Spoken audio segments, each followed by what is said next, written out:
Muchísimas gracias, muchas gracias por la invitación al Partido Acción Nacional y a la Fundación Konrad Adenauer.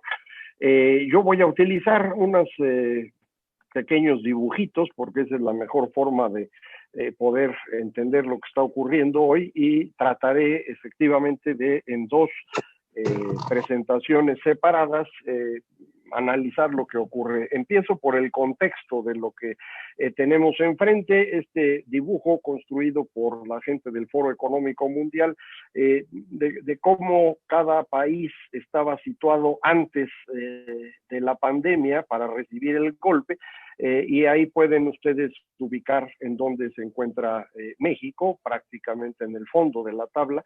Es decir, antes de que recibiéramos el fenómeno global, ya estábamos en una situación que no era muy buena. Específicamente en materia económica, esto se entiende mejor con esta gráfica que he compartido en muchas ocasiones. Así crecía México al inicio de 2018 hasta el mes de octubre. Pero en ese mes, ustedes recordarán, el nuevo gobierno decide cancelar la construcción del aeropuerto de la Ciudad de México, y la economía mexicana cambia su dirección para moverse de esta manera. Creo que esta es una comparación adecuada del crecimiento previo al nuevo gobierno. Crecíamos 2,5%, que no es mucho, pero hoy crecimos al menos 1% antes del golpe de la pandemia. Entonces, creo que esto es relevante para tratar de entender lo que tenemos enfrente. Sin embargo, lo que hoy hay es la crisis económica más grande en un siglo. Y esto puede generar un fenómeno que los economistas llaman histéresis, que es esencialmente lo que ocurre cuando ustedes jalan un resorte. Si uno lo estira más de lo debido, llega un punto en el cual el resorte ya no regresa, queda deforme, queda dañado. Eso es la histéresis. Cuando tenemos una crisis económica demasiado fuerte, el evento se transforma en un evento estructural. Es decir, ya no es posible recuperar la economía si uno permite que la caída sea demasiado grande. Esa es la razón por la cual todos los países del mundo aplicaron programas de contención económica, no de recuperación.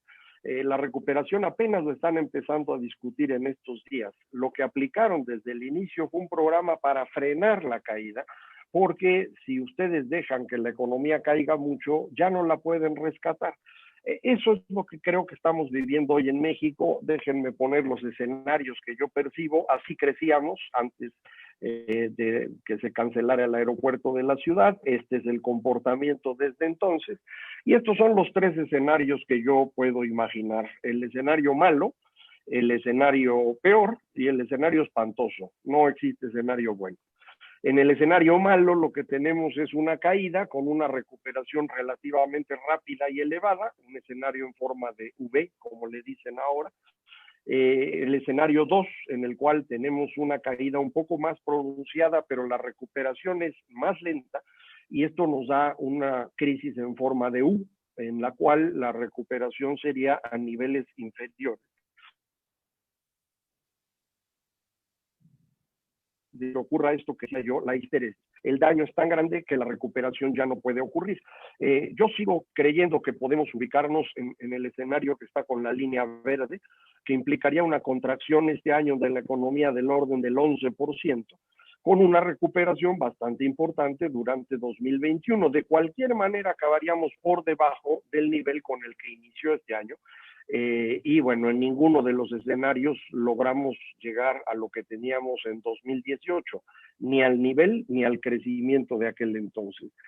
Mucha gente me dice que el fenómeno de histéresis no puede ocurrir porque, bueno, pues la inversión extranjera directa y el TEMEC impiden que se tomen decisiones de este tamaño. Yo no estoy totalmente seguro de ello. El reciente decreto en materia de energías renovables creo que confirma que no hay mucho respeto por la inversión nacional o extranjera, y no creo que el TEMEC por sí mismo pueda hacer mucho. En realidad no es un cambio significativo de la situación económica. El NAFTA lo fue, porque no había tratado antes de que existiera el NAFTA.